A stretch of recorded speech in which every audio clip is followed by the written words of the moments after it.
बहुत लड़ी मैं, मगर मेरी किसी ने एक ना सुनी। मुलाजमा ने लाजो को नहला धुला कर तैयार करा था, और फिर लाजो का निकाह कर दिया गया।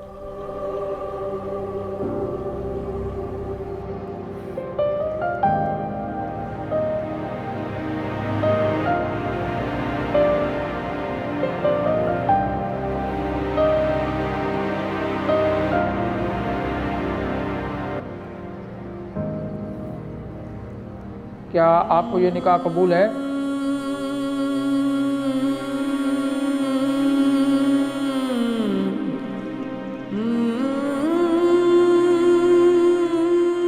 क्या आपको ये निकाह कबूल है? क्या आपको ये निकाह कबूल है? तुम्हारी माँ साहबजान से ये सब सहा नहीं जा रहा था। चांदात को तो जैसे बेवफाई का सर्टिफिकेट मिल गया था, मगर ये सब बड़ी राजदारी से हुआ। हवेली के कुछ मुलाजमों के अलावा किसी को कुछ पता नहीं था। तय ये पाया कि बच्चा पैदा होते ही लाजो से बच्चा लेकर उसे वापस भेज दिया जाएगा। ये भी कुदरत का खेल है अम्मा पप्पू। मेरी दादी ने किसी की बेटी को सजा दी और उनकी बेटी ने खुद को सजा दे दी। अम्मा ने जगह जगह मिठाई ये कहकर बांटी कि साहबजान उम्मीद से है। फिर कुदरत का करना ऐसा हुआ कि 4 महीने बाद पता ये चला कि 3 महीने से साहबजान भी उम्मीद से है। हवेली में बड़े जश्न हुए। वहां दाइयों ने बड़ी कोशिश की कि गुलाम माँ की कोख में ही मर जाए, मगर कुदरत को जैसे जिद आ गई थी। बिलाखिर गुलाम पैदा हुआ, तुमसे पहले।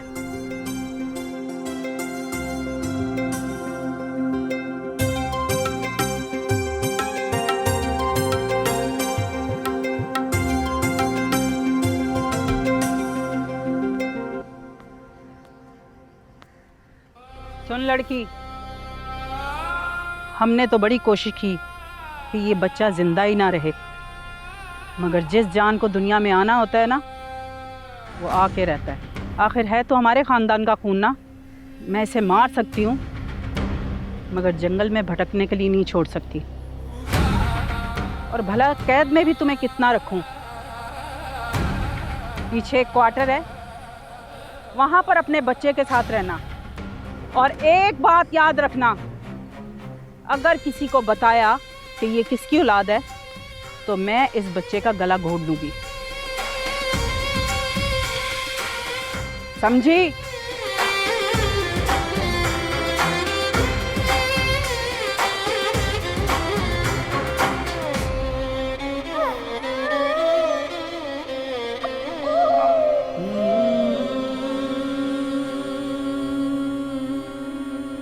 आज भी वही डरी सहमी लाजो अपने बेटे की जान की बख्शी पर खुश है। 1 महीने बाद तुम पैदा हुए, तुम बादशाह बन गए और वो गुलाम।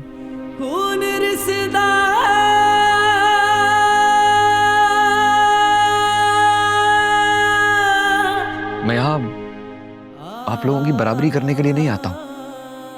मैं तो बादशाह की मोहब्बत में उसकी चाकरी करने के लिए आता हूँ। बादशाह मेरा जिगरी यार है, बल्कि यूं समझे कि छोटा भाई है मेरा।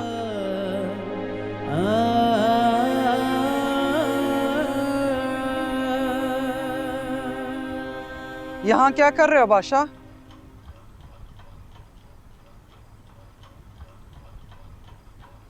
बैठा हूँ अम्मा पप्पू के पास। बागियों के पास बैठने से बगावत में शिद्दत आ जाती है। मैं बागी नहीं, मजलूम हूं। तुम्हारे शोहर के जुल्म की भेंट चढ़ गई। हमारे खानदान की लड़की की शादी गैरों में बगावत ही है।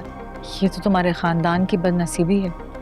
तो बदकिस्मती से तुम भी इसी खानदान की बेटी हो। मैं तो ये लेबल कब का उतार के अपनी छोटी सी दुनिया बसाने चली गई थी। मेरा एक छोटा सा घर था, शौहर था। इसी गम में मेरे भाई ने खुदकुशी की थी ना। मोहब्बत जो करता था तुमसे।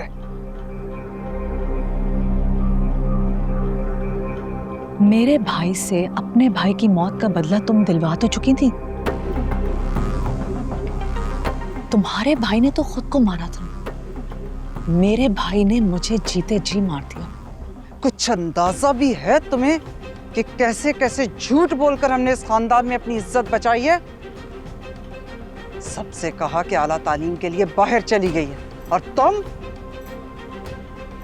मिलने के बाद भी खुद को इस कैद खाने में कैद कर लिया ताकि हर आने जाने वाले के दिल में हमारे लिए हजारों सवाल हों। तो कह देते ना कि मर गई है।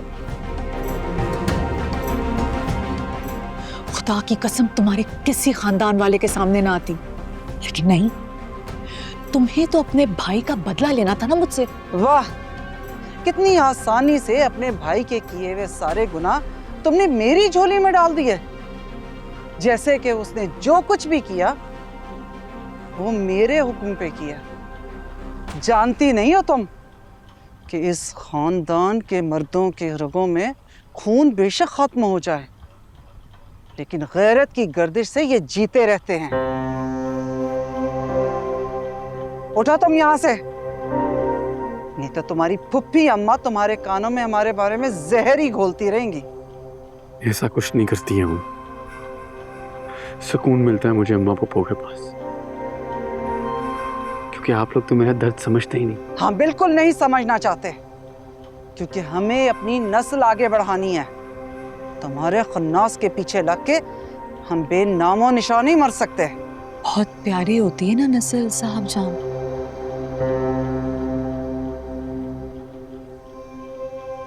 मेरा भी दिल कहता है कि मेरी नस्ल कहीं जिंदा है। मर गई थी वो पैदा होते साथ ही। जान छोड़ दो हमारी।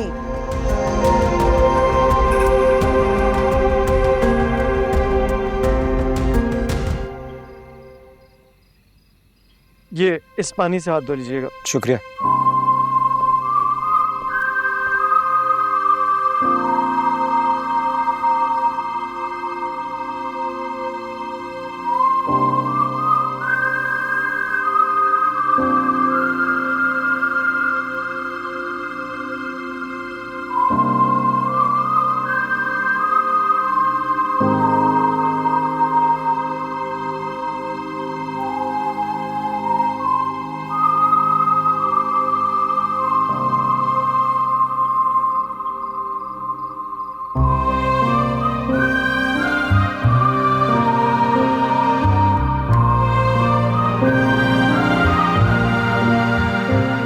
सुनो,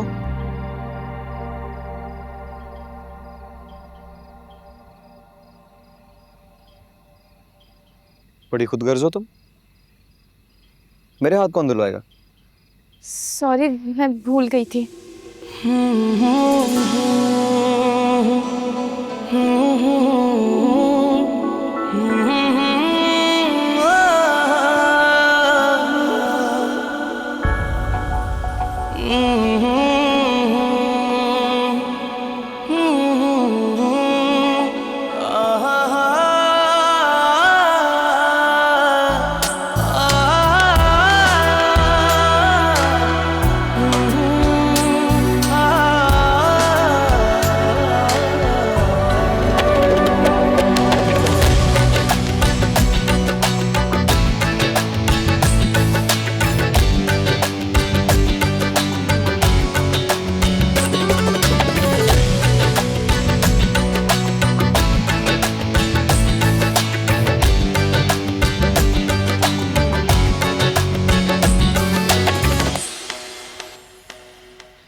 पैदा हुई थी, मेरे यहाँ बेटी पैदा हुई थी।